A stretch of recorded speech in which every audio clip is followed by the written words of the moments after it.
In the 60s, I was always told there is no traditional use of hashish in Europe. And because there is no traditional use of hashish in Europe, it should be illegal, because Germans cannot deal with this kind of plant material. So I never believed that. And I never believed what people told me about hashish, saying it makes you addictive to it, and it takes your motivation to do work, and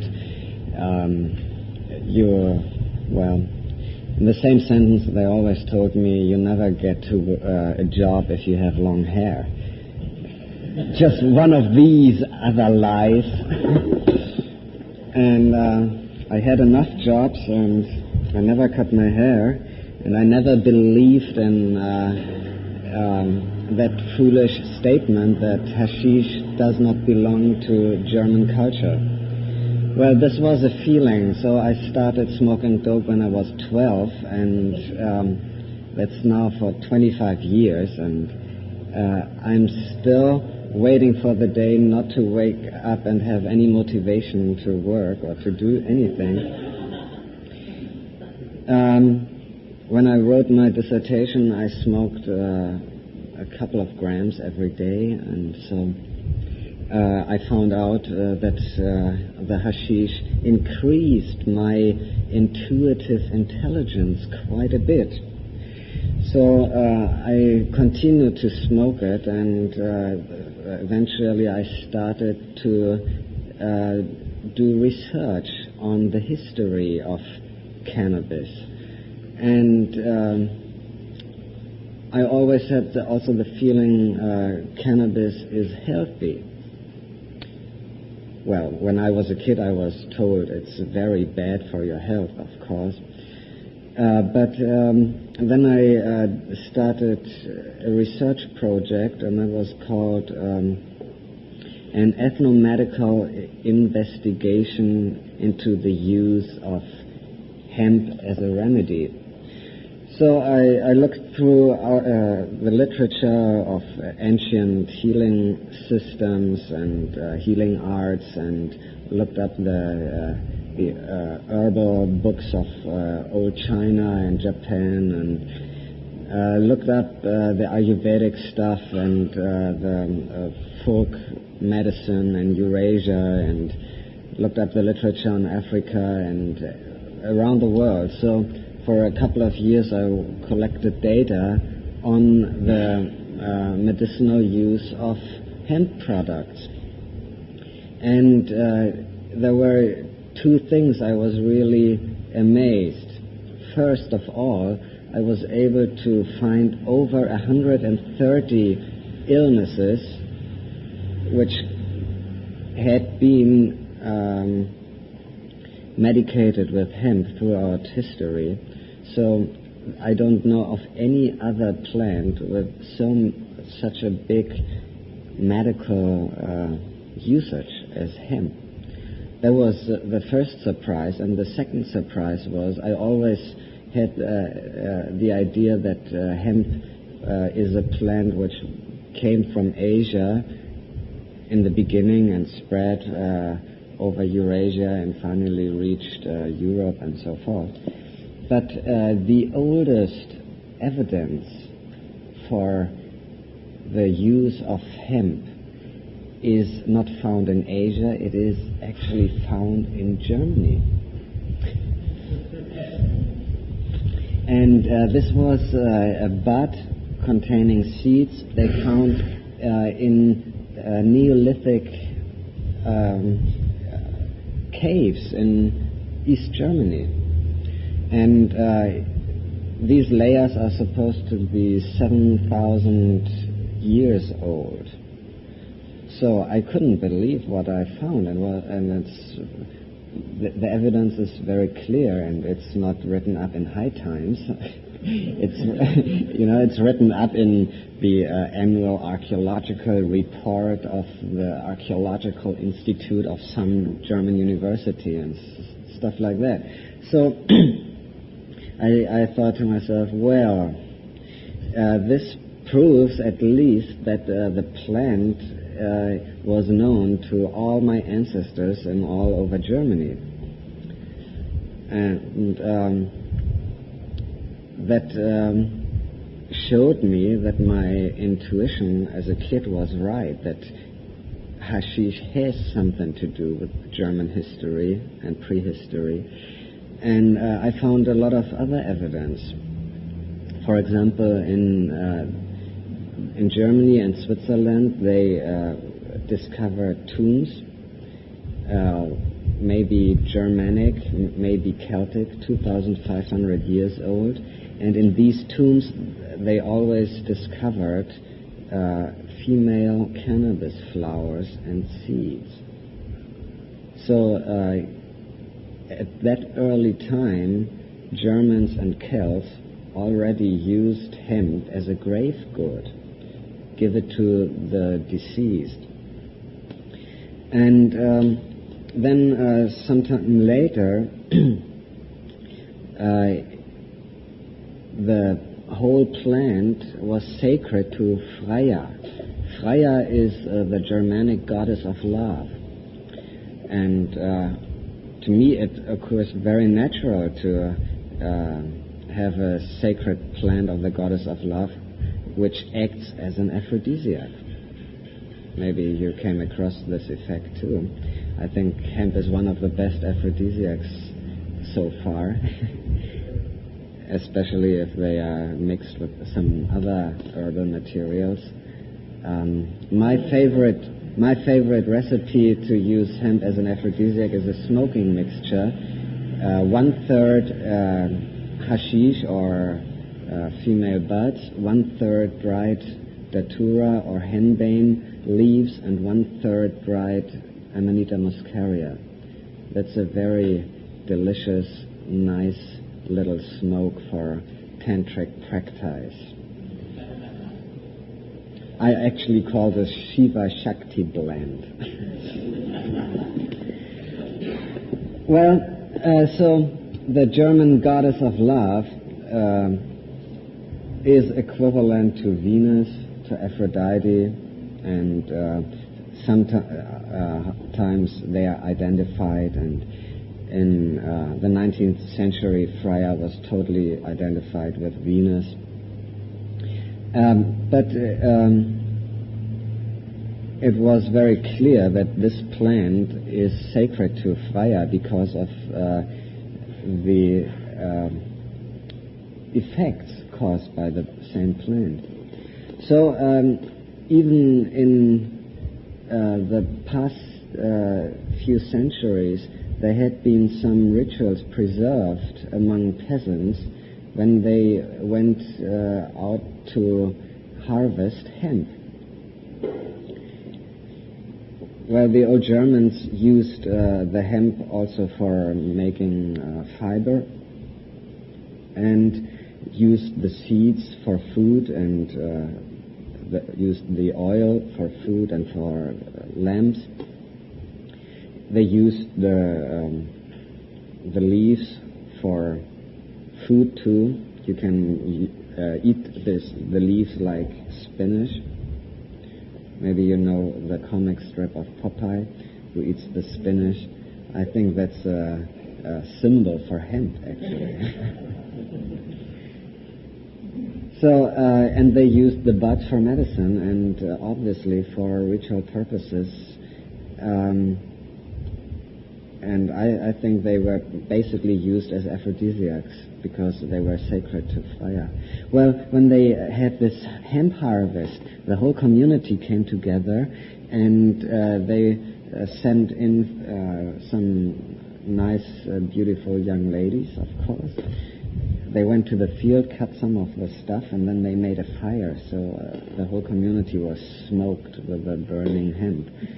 And then they started to harvest, and it's said that the harvest was always very funny and entertaining, and people laughed a lot and made a lot of love in the field and so forth. And some of that is still going on in peasant areas in Germany, but it's basically lost. Well, the hemp plant was used in Germany for 7,000 years, and until World War II. And after World War II, when Germany became a colony of the United States, we were not allowed to have hemp growing anywhere. So the whole hemp industry was cut down after World War II, and the knowledge was lost immediately. And in the 60s, when hashish appeared on the scene, nobody realized that hashish is a product of the hemp plant. So that was very bizarre to not to understand that something you want to use comes from a plant which grows next to your house. That was very bizarre, and it took some years for people to understand that hashish is a product of the hemp plant. And even today there is this belief in Germany, well, if you plant German hemp, you can't smoke it, it won't turn you on, because they think German hemp does not contain THC, which is not true at all, because German hemp grows very well, grows very big, gets big buds like this long, sometimes sticky, and very good to get high.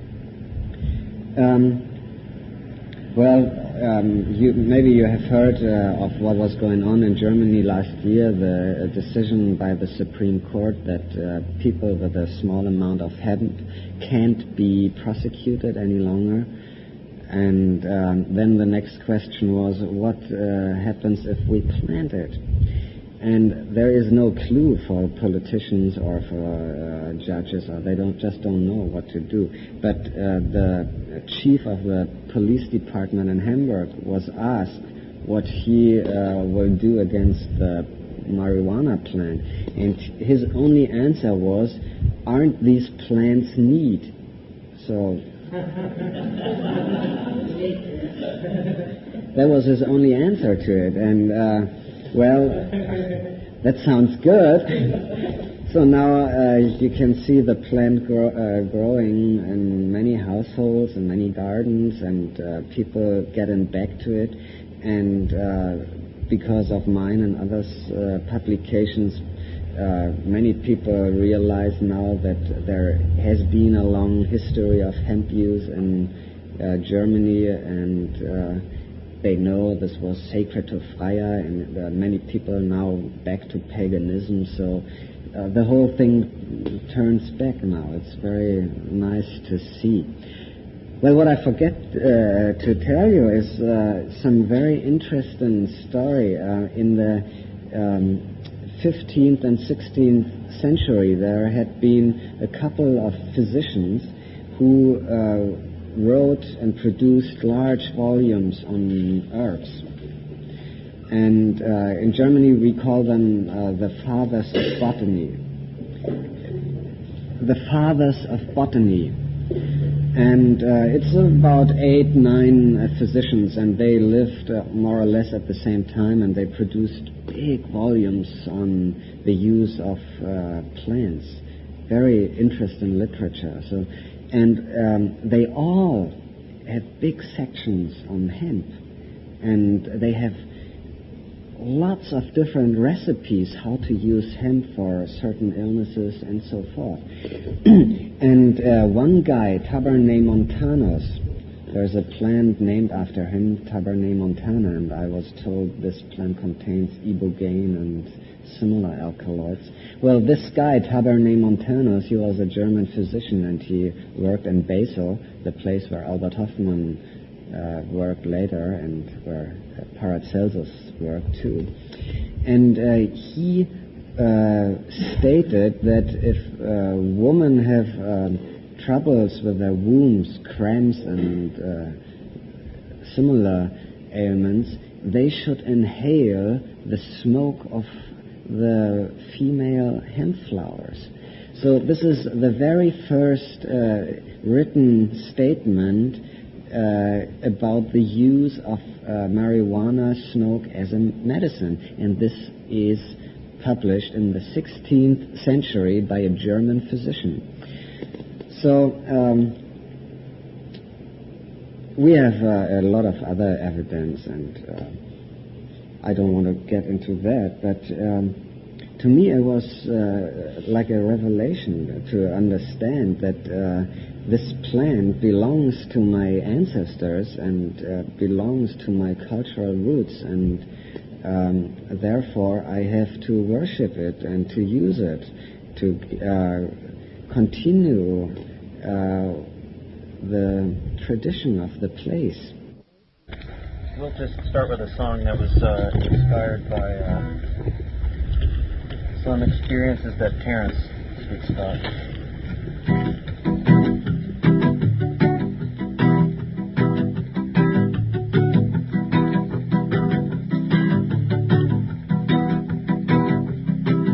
We can fly to distant galaxies without any rocket ship. We can ride the racing neural pathways of the brain. We can slither with the snakes in the swamps of the primeval jungle, yeah. And we can jump to the geometries of the future light sound. Because inner and outer space are exactly the same, yeah. When you start hearing voices speaking inside of your brain, yeah, then you might start to feel just a bit like you're going insane, yeah, yeah. Inner and outer space are exactly the same.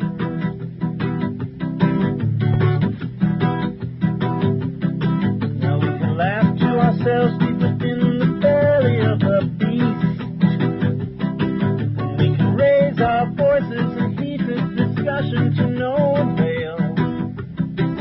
We can see from the sides of our minds more truly than from the front.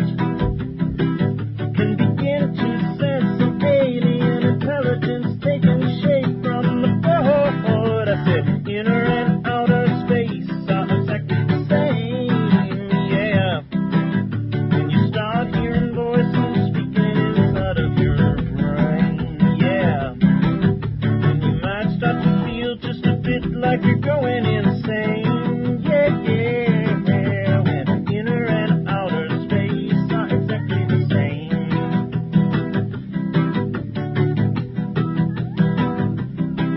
We can be fantastic conspiracies about all the evil in the world. We can theorize and conceptualize till it no longer does us any good. We can cling to our thoughts till we just can't do it anymore, yeah, yeah. We can check all the excess baggage of our minds at the door. Because inner and outer space are exactly the same, yeah. When you start hearing voices speaking inside of your brain, yeah, you might start to feel just a bit like you're going insane. And maybe you are, because inner and outer space are exactly the same.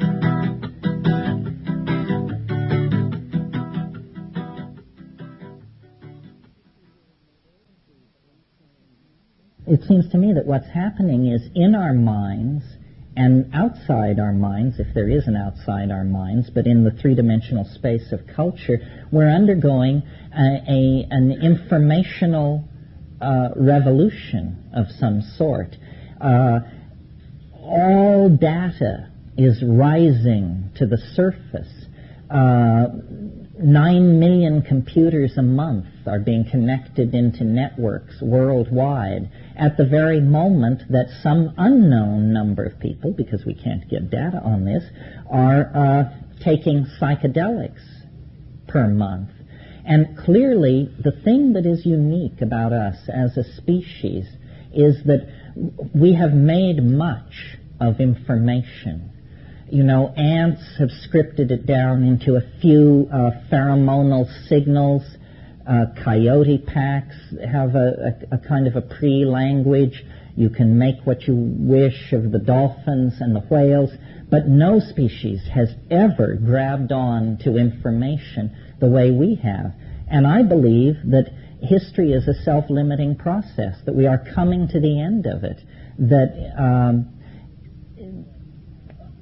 business as usual has been taken off the menu, and that if you take all these curves, the curve of petroleum extraction, the curve of the spread of epidemic diseases, the curve of the dissolution of the ozone hole, the curve of the rise of global population, if you plot all these curves together, you reach the conclusion that sometime in the second decade of the next century, the contradictions become so excruciating that the entire thing is going to be forced into some kind of phase transition. It may be extinction, it may be a planetary Bosnia, or it could be something positive. But business as usual is off the menu.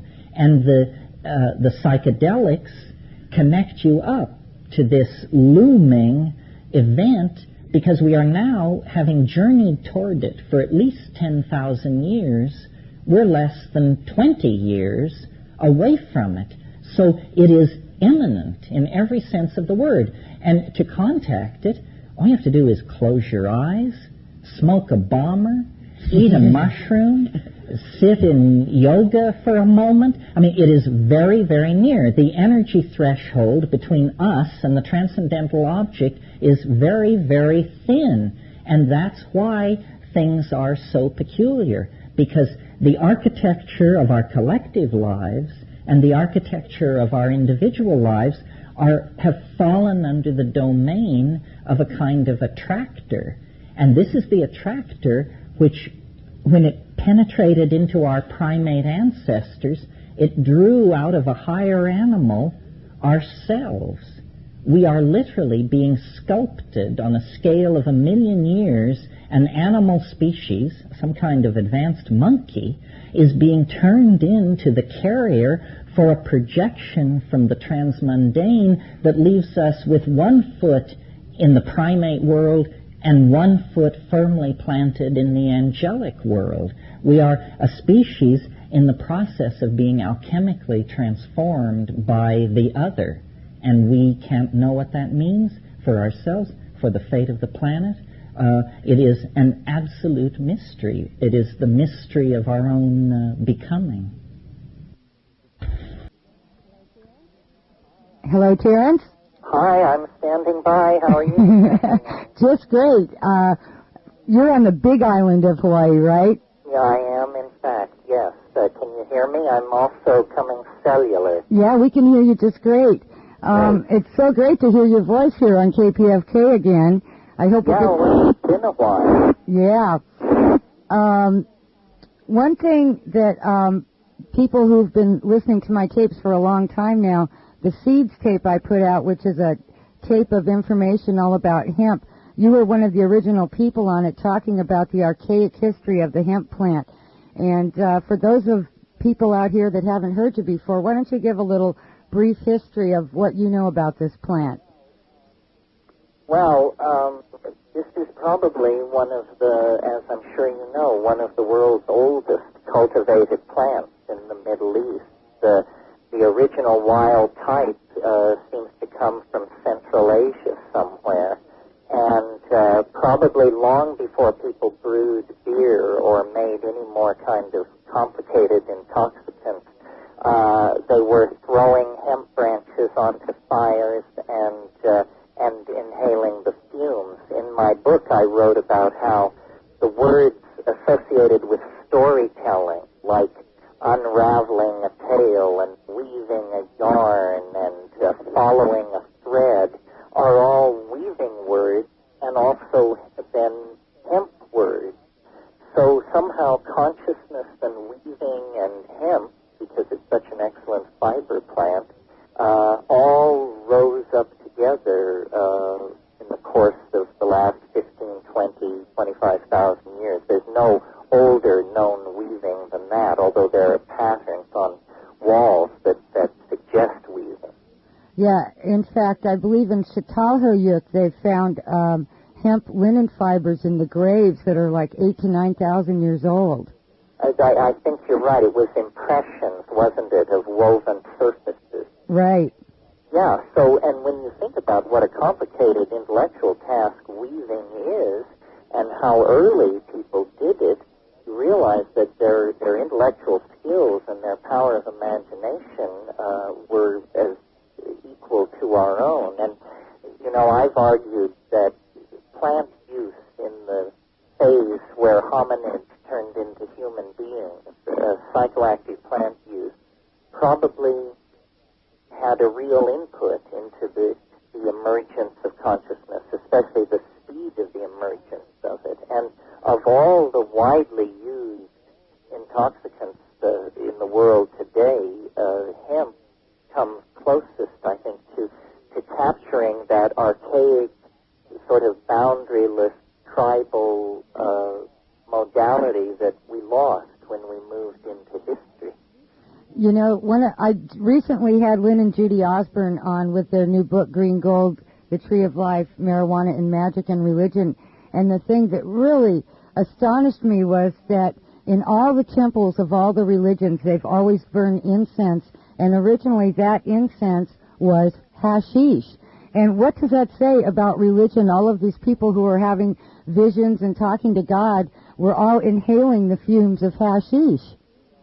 Well, I think, you know, very early, before the rise of mechanical science, technology existed, different kinds of technologies, and what survives in the archaeological record are just simply the most durable items, the chipped stone and the fire pits. But I think you're right, incenses, oils, plant combinations, a whole vast technology of human interfacing with the natural world was probably the first database that human beings built up.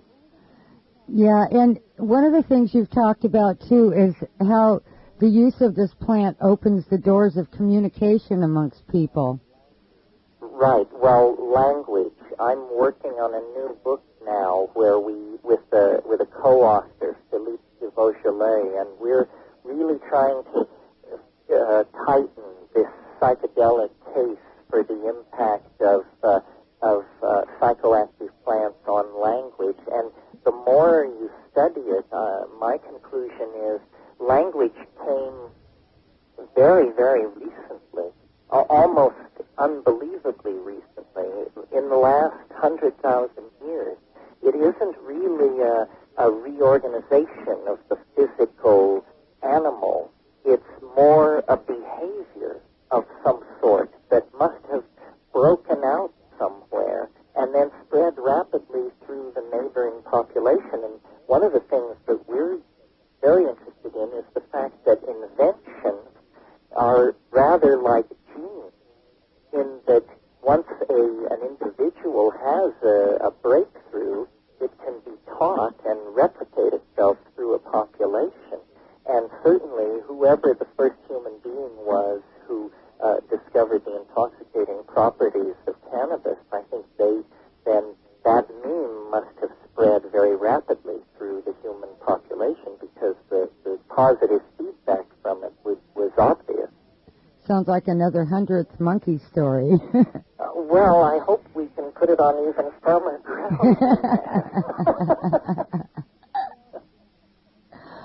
Well, I find that when I'm sitting with a group of people and we may be inhaling the fumes of this plant, that you get very open and you communicate with people and you start understanding more, where as if you sat down and drank a six-pack of beer, you'd probably end up arguing with each other. It's a boundary dissolving, it's a psychedelic or a near psychedelic, the way most people used it in the 20th century by smoking it.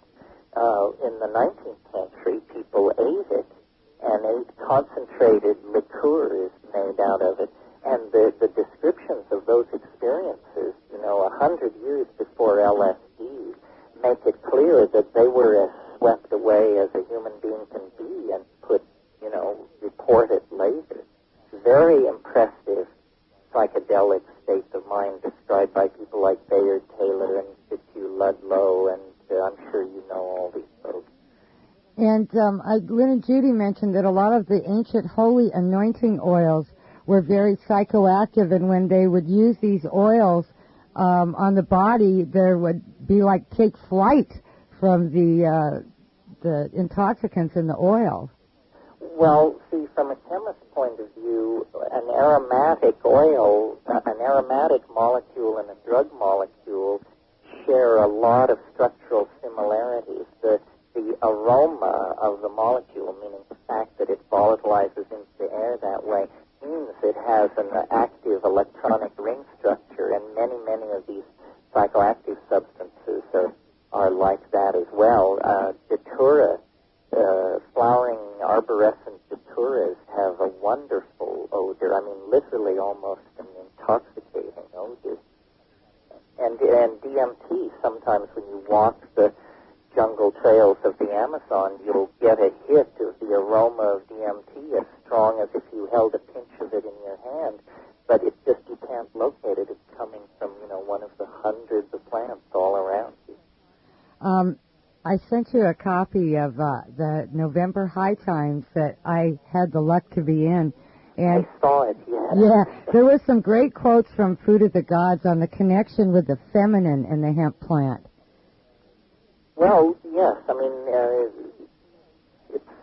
it's very clear to me. I don't know if I said it so clearly in Food of the Gods, but one way to categorize all of these psychoactive substances that makes the politics of it a little easier to understand is to catalog them along the lines of which ones promote consumerism and which ones do not. And I think the resistance, the furious resistance to cannabis, based on no scientific or medical case whatsoever, is because cannabis promotes satisfaction with one's environment and one's social accomplishments and so forth and so on, and hence the shopping reflex is somewhat interfered with, and that is a very, very unwelcome news to the consumer-driven, dominator, capitalist machine we're all trapped inside of. So I've always maintained that the issue of the legalization or the availability of cannabis was a deep and possibly insoluble problem based on the probable social transformation that it will bring. A necessary transformation, let me say. I mean, I don't see how consumerism can continue to promote itself without becoming more and more socially irresponsible. But nevertheless, if you suggest this to people, that we might be satisfied with less, we might resort to chemical means of appreciating what we have, they're horrified. I don't relate to consumerism as a basic American value. I think it's a somewhat counter to American Puritanism and the whole North European thing, but it's been grafted on by the corporate world order through advertising and manipulation of opinion over the past 20, 30 years. Yeah, Cannabis is definitely a thorn in the side of that mindless consumerist agenda.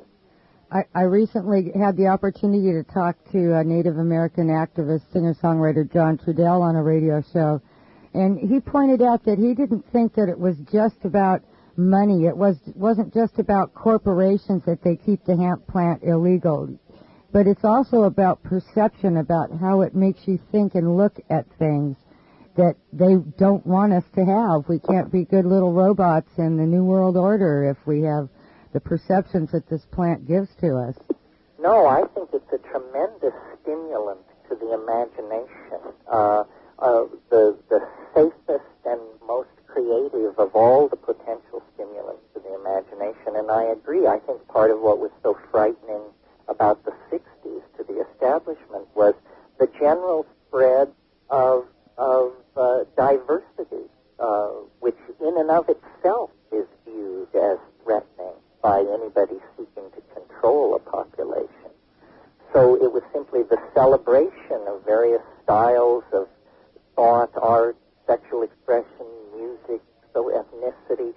all of this just rattles them tremendously. So I don't think about the hemp thing probably as constantly or as deeply as you do. I love cannabis. I see it as indispensable to my own evolution and future evolution, but I just don't know where it's headed socially. It also troubles me greatly that its artificially inflated price essentially co-opts the loyalty of the producers, because so many people can't imagine living without producing cannabis at $400 an ounce. Right. And so that's a corrupting influence on the community. That's right. They've recently, in the last couple of years, discovered that there's receptors in our brains for a number of these psychedelic plants, one of them being the hemp plant. And you gave a talk one time. It was the first time I got to hear you live up in Port Hueneme about opening the doors of creativity. And I find I'm an artist, and the use of this plant really helps a lot when I'm just creating, because I don't sit down and follow patterns. I just sit down and it comes to me and I make it, you know? Right. You invoke the muse. Well, that's how people always invoke the muse. They, lit some incense in an enclosed space and breathed deeply. The Scythians had little tents that they put their head into, so their heads were totally enclosed and just breathed and breathed. Yeah, well, they seem to have been the first, according to Herodotus. They seem to like to combine it with their sweat. And right. You're right. Get in little close spaces and then throw it onto the hot rock, which I'm sure, if you had, pounds and pounds of it, would be very effective. Well, they've found many cauldron-type things in the burial mounds in that area where the Scythians were that had burnt hemp seeds in it. They just threw the whole bud in these hot cauldrons and breathed. Well, I have a feeling that the archaeological record is very shallow in comparison to the real situation, and that as they keep digging, they're just going to push it back and back and back. It wouldn't surprise me if people 12, 15,000 years ago had a reasonably close association with this. I mean, as man domesticated himself, he domesticated hemp too, I think. It all came together, and there may have been, as I suggest, some kind of a causal connection there. Well, you once said that the possibilities that this plant had been carried over the Bering Strait from Asia would tend to lead people to think that it was here long before the Spaniards came here with it.